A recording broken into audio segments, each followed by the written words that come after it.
didn't look very good, and radar was confirming this. Then the storm started getting organized again, and a couple scans came in, and it still appeared to be weakening on radar. So we left it for a storm further south, and about 5 minutes later, my friend called me, like, "Are you seeing this?" And it was about a quarter-mile wide tornado that we had missed. But if I had used my eyes, we probably would have stayed out of the storm, but the data dragged us away from it. So it's a good balance between using the available technology and also your experience and eyes out in the field. And technology has also helped us do our research. Now we can take a radar up the size of a briefcase, drive that into a tornado that's durable enough to withstand the harsh conditions in there, and also measure those wind velocities that I was talking about. And I'll show you some of the data that we collected inside a 1.3-mile wide tornado last year that made us slide across the ground and also ripped off our anemometer from the roof that got hit by a piece of debris. And I'll also show you the raw video of that chase. And the technology also extends to warning. Here's the live streaming video, and I think the future of storm reporting is this.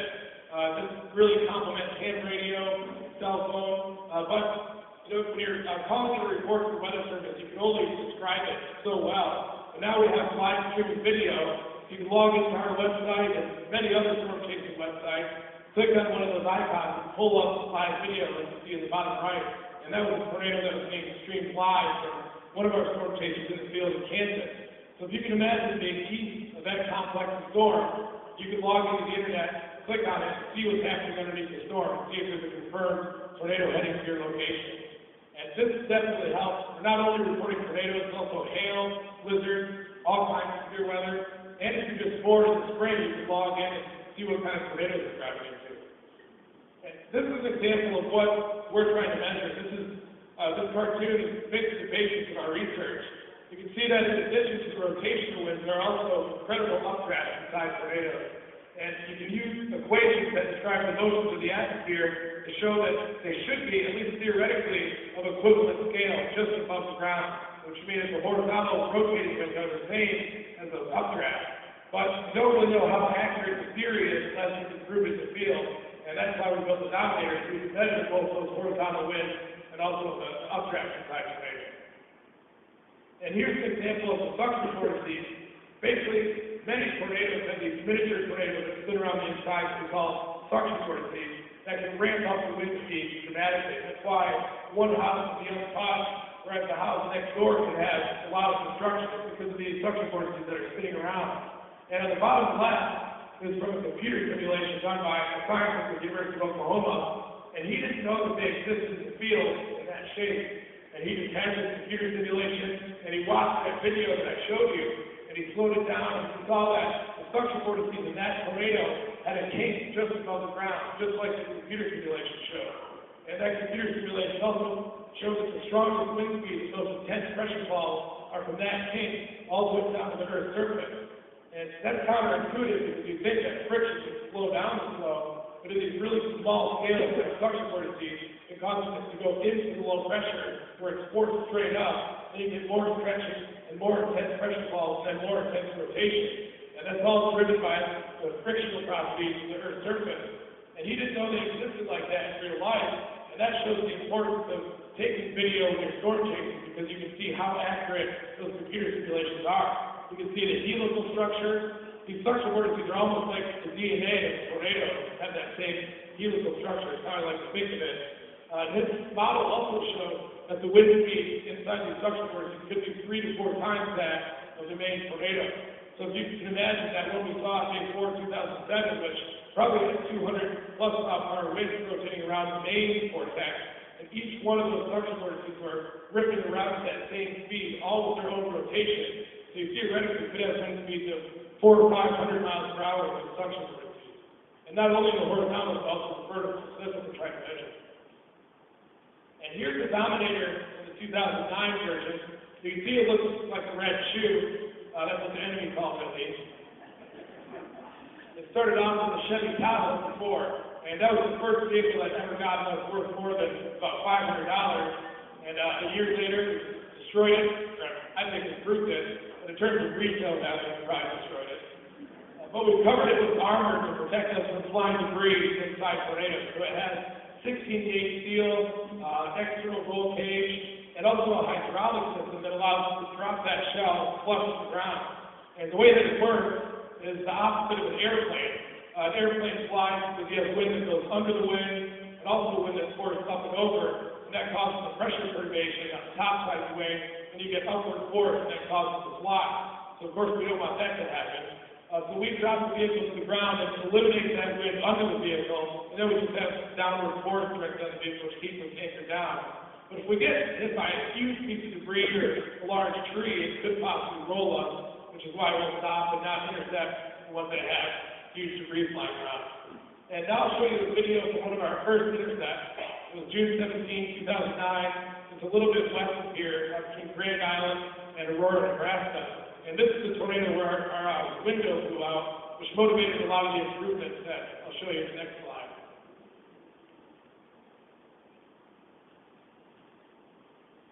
You'll see what it looks like looking straight up at a tornado and coming down at you right there. It started off with just a weak dust circulation on the ground. That's what we thought it was going to do, but it intensified it up inside. That follow vehicle I was talking about, the rental Tahoe, we're going to evacuate here in a second. And Joel went rogue in 2009, so you'll see him pull up this pickup right here.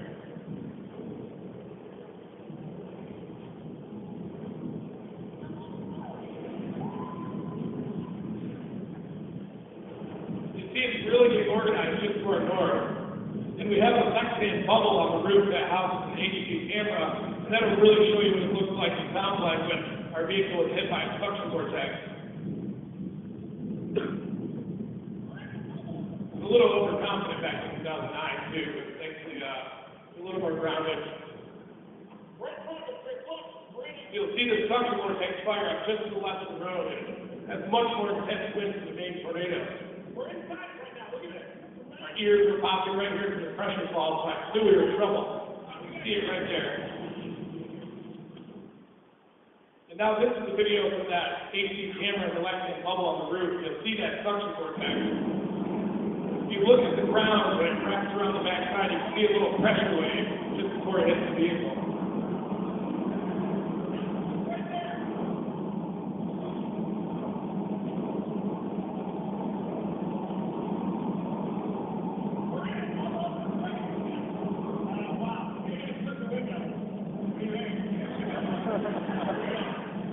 Didn't work, unfortunately.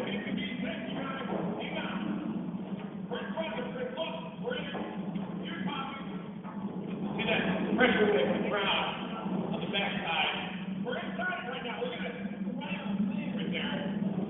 All right, wait.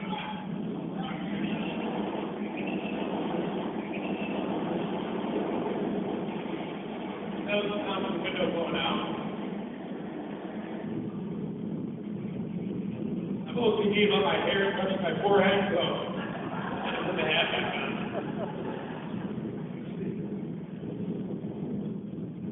So you see how fast it went from a weak tornado to a quarter-mile wide monster. And that's the scariest part up on the road right there. The adrenaline definitely does make you sprint in random directions. Full speed for no reason.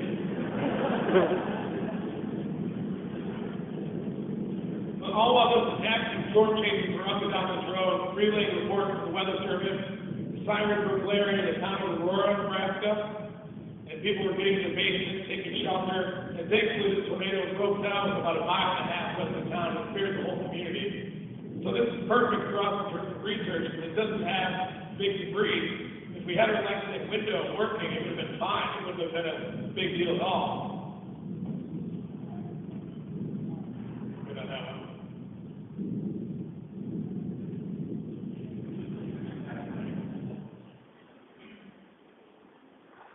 And that's what the supercell looks like on National Weather Service radar. So this is what's used to issue tornado warnings many times when there's not someone underneath the door making reports.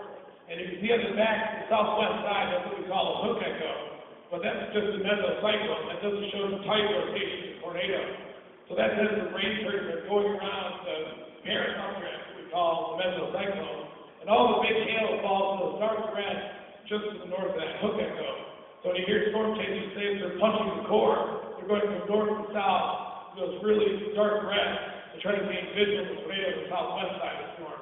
I definitely wouldn't recommend punching cores without left-hand windows, but with the Dominator, you can just flat through those cores, softball-type hail, explode on the windshield. It's actually a lot of fun. We used to lose about 4 to 5 windshields a year before we had the Lexington. And here's the wind plot from that tornado in southern Nebraska. You can see the blue dots are wind speed and the red dots are wind direction. I believe they're recorded at about 5 times a second. These are really rapid. And you can see the weak tornado is about 60 to 90 mile per hour wind. You could probably survive that on foot even. But it shows that in a matter of seconds, it ramps up to 138.8 miles per hour, and that suction vortex hits the vehicle. And before that, we were in the center of the rotation, the wind was almost calm. So I guess that would be the eye if you're inside the tornado. Dropped down to about 8 miles an hour. There was intense pressure falls, our ears were popping. The radar engineer in the back seat had clogged sinuses, and he had a little stream of blood coming out of his ear, and he went to the doctor and found out that he ruptured his eardrum, which is something that pilots do a lot of times. That's what the doctor told him. So you have really intense pressure falls of 1 to 200 millibars, maybe even more inside tornadoes, and we live at about 1,000 millibars, so that's definitely substantial. But you can see that even though it's a weak tornado, those suction vortices can really ramp up the wind, and this data right here is also consistent with those computer simulations that the professor at OU showed with the wind inside of suction vortex being 4 to 5 times that of the main tornado. And these are the improvements that was done with the Dominator. This is the version that you see outside. Mine was the air cannons on the back. I'll talk about those in a later slide. Because we use those to shoot parachute probes into the tornado that measure temperature, moisture, and pressure as they're circulating around inside. But because of that window blowout, we made the Lexington windows automated. You just press the button and they pop up.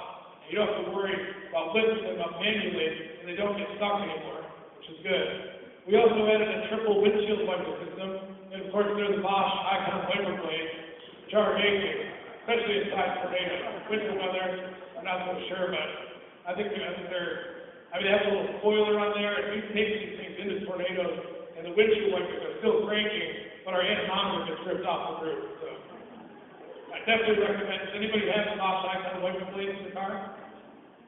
Nice. All right. Good deal. Go back. But we added a triple windshield wiper system because in between the outer left-hand windshield and the inner glass, we had some serious fog issues. And we found this out in the field, and with any science project, we always have unexpected hurdles, and this is one of them.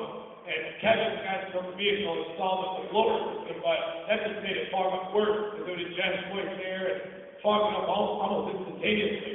So Chris and I would have to get out of the vehicle, we were punching through hail cores and use the Swiffer to defog in between the windshield. We'd alternate because we get pelted by hail, and of course we're wearing our helmets at all times outside. But it almost caused us a few tornadoes, so we added 3 windshield wipers, which is disorienting. We're all going back and forth. We're trying to drive the tornado, but it definitely keeps the windshield clean. We also shape the back more aerodynamically, so if we take the tailwind, it would be okay. And we found a weak spot in the back of the Dominator that looked like a red shoe. We were chasing a tornado with southern Kansas, and it crossed in front of us. And I've never seen this happen, but it expanded to a quarter mile to our north, stalled out, and rotated back around to our southwest. And I couldn't tell if it was coming back at us or not, because I've never seen it happen. And I turned into the back seat where our camera guy sits, and he's like a California surfer guy that really knows nothing about tornadoes. And I was asking him, is that coming back at us? His eyes got about that big, like, heck yes, it's coming back at us.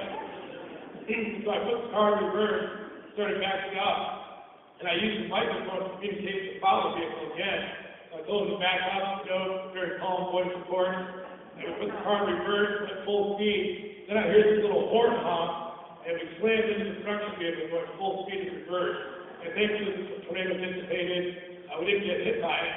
But when we got out of the car, the whole back of the Dominator was caved in, and the follow vehicle didn't even have a scratch. So it was a little disheartening, but it also motivated the improvements to the back end. We expanded the roll cage around, made it more aerodynamic, also stronger, the tail